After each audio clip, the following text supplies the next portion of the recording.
پھر ان کا ہاتھ یوں دکھا کے فرمایا کہ بچوں کو حلال کھلاتے ہوئے حلال حلال حلال، رشوت، سود، چوری، ڈاکہ، حرام یہ نہیں، حلال۔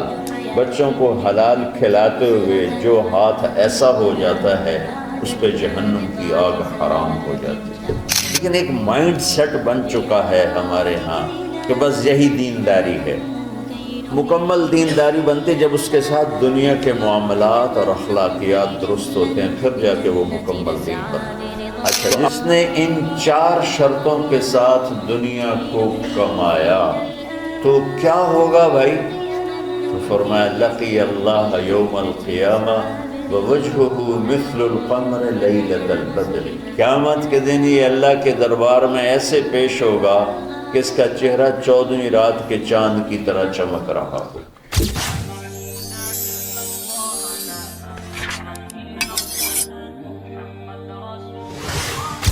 من طلب الدنیا حلالا، جس نے دنیا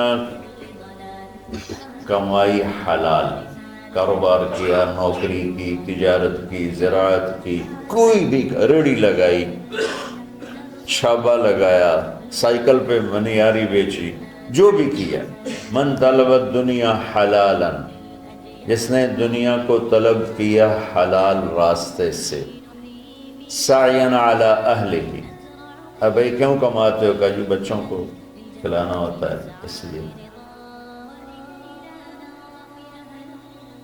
تعطفا علی جارہ، کیوں کماتے ہو؟ کہا جی کچھ اللہ کے غریب بندے ہوتے ہیں ان پر خرچ کرتا ہوں۔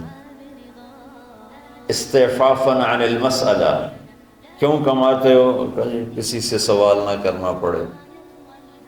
تو 4 باتیں میرے نبی فرما رہے ہیں، رزق حلال کمایا، بچوں پر خرچ کرنے کے لیے کمایا، غریبوں پر خرچ کرنے کے لیے کمایا، اور سوال سے بچنے کے لیے کمایا۔ اس میں کوئی نماز، روزہ، حج، زکوٰۃ، تہجد، تبلیغ، جہاد کا کوئی ذکر ہے نہیں ہے۔ اچھا، جس نے ان 4 شرطوں کے ساتھ دنیا کو کمایا تو کیا ہوگا بھائی؟ تو فرمایا لقی اللہ یوم القیامہ ووجہہ مثل القمر لیلۃ البدر،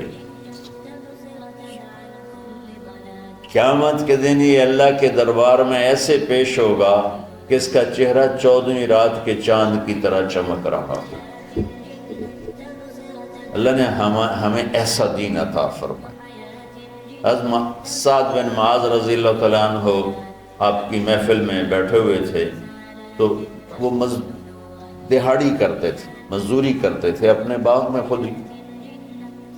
تو آپ کے ان کے ہاتھوں پہ نظر پڑی تو ہاتھوں میں مزدوروں کے نا ہاتھ سخت ہو جاتے ہیں، بہت ہارڈ ہو جاتے ہیں، وہ کسی چلا چلا کے ہاتھوں سے کام کرتے۔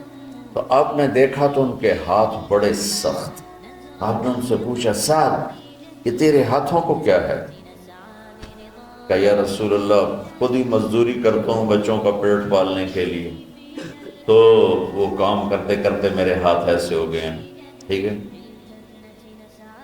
تہجد پڑھتے پڑھتے میرے ہاتھ ایسے ہو گئے ہیں، ذکر کرتے کرتے، روزے رکھتے رکھتے، حج کرتے کرتے، عمرے کرتے کرتے، یہ بہت بڑے اعمال ہیں، میں ان کی کوئی تضحیق نہیں کر رہا ہوں، نفی نہیں کر رہا ہوں، دین کے کسی عمل کو چھوٹا نہیں سمجھنا چاہیے، لیکن ایک مائنڈ سیٹ بن چکا ہے ہمارے ہاں کہ بس یہی دینداری ہے۔ یہ کوئی عمرے کر رہا ہے، کوئی حج کر رہا ہے، کوئی دیگیں چڑھا رہا ہے، تو اس کو دینداری ہے بھی صحیح، اس میں کوئی شک نہیں، ہے بھی صحیح، لیکن ادھوری دینداری ہے۔ مکمل دینداری بنتی جب اس کے ساتھ دنیا کے معاملات اور اخلاقیات درست ہوتے ہیں، پھر جا کے وہ مکمل دین بنتا ہے۔ تو آپ نے دیکھو میری طرف، آپ نے سعد کا ہاتھ یہاں سے پکڑا اور سب کو دکھا کے اس کو بوسہ لیا، پھر ان کا ہاتھ یوں دکھا کے فرمایا کہ بچوں کو حلال کھلاتے ہوئے حلال حلال حلال، رشوت، سود، چوری، ڈاکہ، حرام یہ نہیں، حلال۔ بچوں کو حلال کھلاتے ہوئے جو ہاتھ ایسا ہو جاتا ہے اس پہ جہنم کی آگ حرام ہو جاتی ہے۔ وَكَذَلِكَ جَعَلْنَاكُمْ، بولو، امتاً، کہ ہم نے تمہیں معتدل، اعتدال والی دنیا امت بنایا ہے، نہ دنیا میں ایسے لوگوں کہ دین برباد ہو جائے، نہ دین میں ایسے لوگوں کہ دنیا معطل ہو جائے۔ اس لیے میں نے ایک حدیث پڑھی تھی، آپ نے فرمایا کہ دین میں غلو سے بچنا۔ غلو مطلب کہ اس طرح لگنا کہ بچوں کا پتہ نہیں، بیوی کا پتہ نہیں، گھر کا پتہ نہیں، کام کا پتہ نہیں۔ یہ عیسائیت میں تو بزرگی ہے، ہمارے دین میں بزرگی نہیں ہے۔